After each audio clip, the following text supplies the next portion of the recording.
rights abuser in Ethiopia, if you're denying Oromo people in Ethiopia, you are somebody who we're going to have to deal with. And so this is something that I think is very important. And I think if you talk to other people in Ethiopia, you will learn that they too have problems with what government leaders in that country have been doing. Am I right about this? So there's basis for unity, right? But just remember, you have a lot of friends in the United States. And maybe they've never been to the Horn of Africa, but they care about equal justice, they care about dignity, and they'll stand with you. All right? They'll stand with you. So never doubt that a few people organized together, pursuing a righteous cause can be successful. Some of us know that, you know what? The only time your condition is going to be changed by God above is when you start to change your own condition. So who's willing to change their own condition? Right? This is the effort that we have to have. I want to tell you, you're wise and intelligent to have leaders like state legislators, county commissioners, school board members here in your meeting with you. This is an intelligent thing to do. But you keep on beating the path to my office and come there in your diversity and come there with a clear plan you want me to represent, because I'm your congressperson. And I will pursue that agenda. And we will pursue it together. I can imagine an Oromo day on the Hill.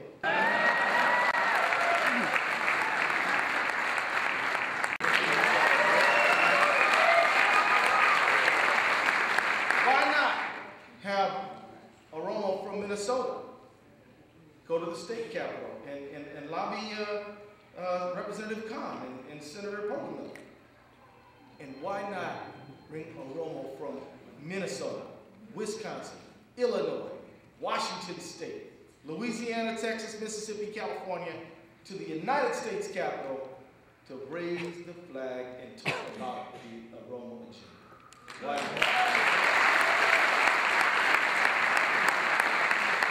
And when you do this, make sure you bring some of the young ones. Make sure you bring some of the ones with a lot of age and experience. Make sure you bring the religious leaders. And I know there's religious diversity in the Oromo community. Am I right about this? Yeah. Some are Muslim, some are Christian, some are traditional. That's right, am I right? Yes. And so come in your diversity. Don't leave anybody out, right? Bring the men and the women. Don't leave the sisters behind. The sisters got a lot to say.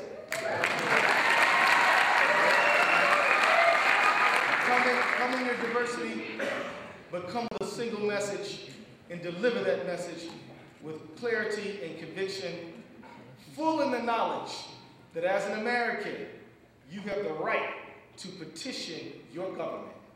You have the right to free association and expression.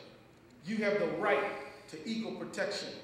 And these are things that all of us enjoy. So you got to exercise those rights, because in America, you use it or you lose it. Thank you all.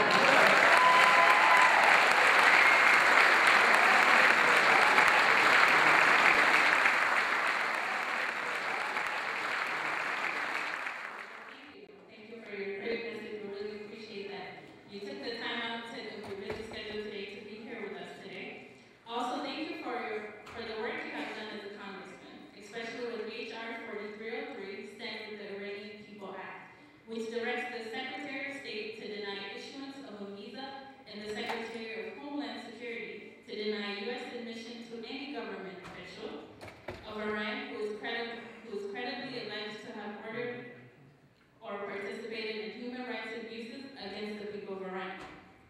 It also authorizes the Secretary of State to waive such ban in the U.S. national interest. You are familiar with the Oromo cause. You have an idea of what is happening in Oromia. As Oromos, we have tried to raise awareness by writing petitions, demonstrations, writing letters to congressmen, but we have not been able to fully penetrate the shell. What suggestions do you have in regards to ways we should be lobbying for our issues so that it doesn't keep falling on deaf ears? And I know you've mentioned it a little bit, but specifically, what can we do, to have them lobby for us? Good question. So we look on the calendar and we pick out a date, and then you call my office schedule some space in Washington, D.C., in the Capitol. And then you begin sending the message out across the country, and you mobilize the whole Oromo community to come on that day. You schedule meetings with each of the Congress people. Come talk to me, go talk to Eric Paulson, go talk to Michelle Bachmann, go talk to Amy Klobuchar, and set up the meetings, and then come with an agenda, no more than 5 items, because after that, it gets lost. Right? Just 5. You have to agree on which 5. And then make sure that one of them is about justice for the Oromo people for Oromia and in Ethiopia. All right? But also make sure that some of them are about America, about things that you want to see in America. Right? Because you can't afford to be a community that's always looking beyond the sea. There's got to be something sound on the ground while you're still around. Okay? So, I didn't think right.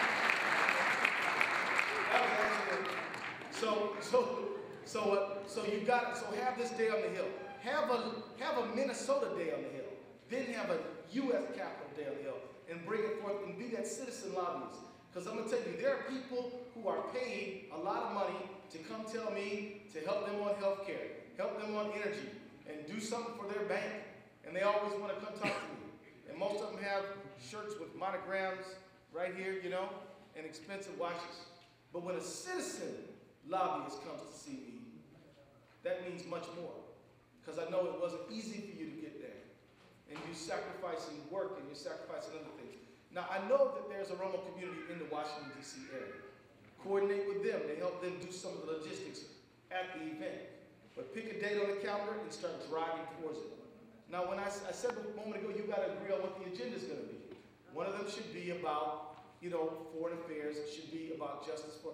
You could come up with a proposed bill that says, just like this Iranian act, Stand with the Iranian People Act that I wrote and dropped in, that says that if you're an Iranian human rights abuser, we're going to limit your access. We're going to deny you the ability to travel.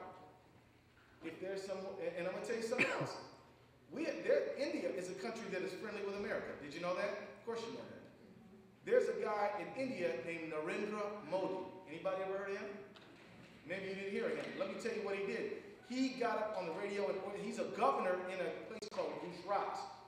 Anybody ever heard of Gujarat in India? And he whipped up hatred and ended up promoting 2,500 people being killed who were Muslim, right? So what I've done, even though India is a friendly country, I still have written letters to the State Department that says, do not admit him into the United States. Because he's a war criminal.